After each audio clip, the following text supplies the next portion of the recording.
We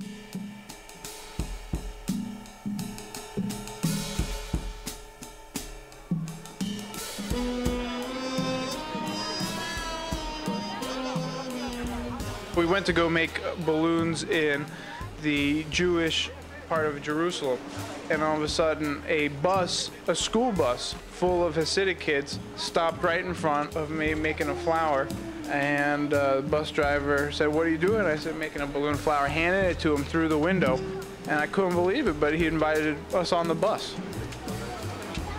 It was almost like getting on a little spaceship going to another planet. And they looked at us like we were from another planet. And the only thing that we really could communicate with were the balloons.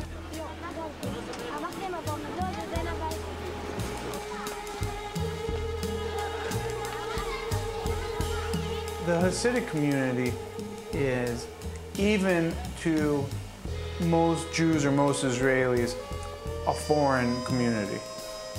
And so when we went there originally, I was like, I don't think I can interest them in taking a moment out or investing the slightest bit of trust in me so we can share a laugh.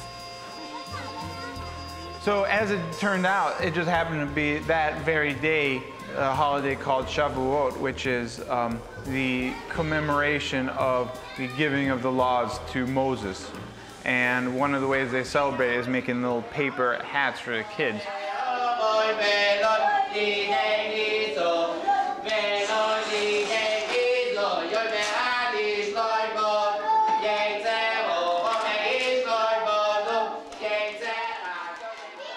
So I do think that it's hard to get through that wall of mistrust.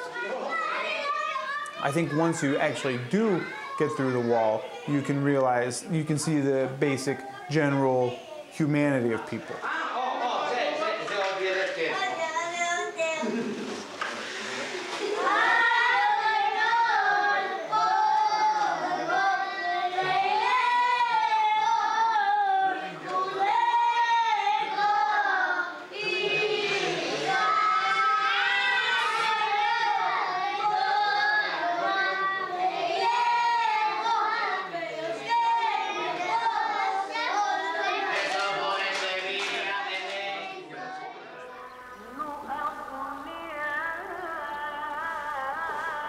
I've been to Jerusalem a lot with my family. My parents are Israeli and I speak Hebrew, but they said, you just think that you grew up in America, you get to play with balloons, you go all over the place, you don't really know what it is like to live next door to people who hate you. And I was like, that's a good point. I don't. They specifically told me not to go. So I lied to them. I mean, I told them that we were going one place, and then we went to Ramallah.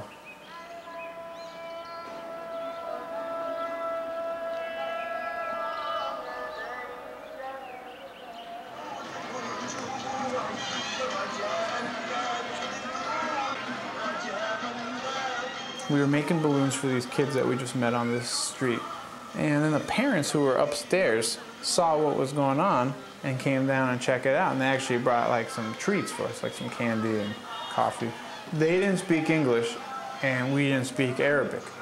But a lot of Palestinians speak Hebrew because they work in Israel. So there was this moment where we realized they had questions like, what are we doing, or where do we come from, and all these things. And I just started speaking in Hebrew, and they understood, and I explained to them everything. And then some guy just like walked up, put his arm around me and said, you see this? An American speaking Hebrew in Ramallah. This is beautiful. And that was like a real moment. I mean, that was a real moment. Thank you very much. Thank you. قلنا ثانك يو، كمان واحد انت تعمل لها another one for this.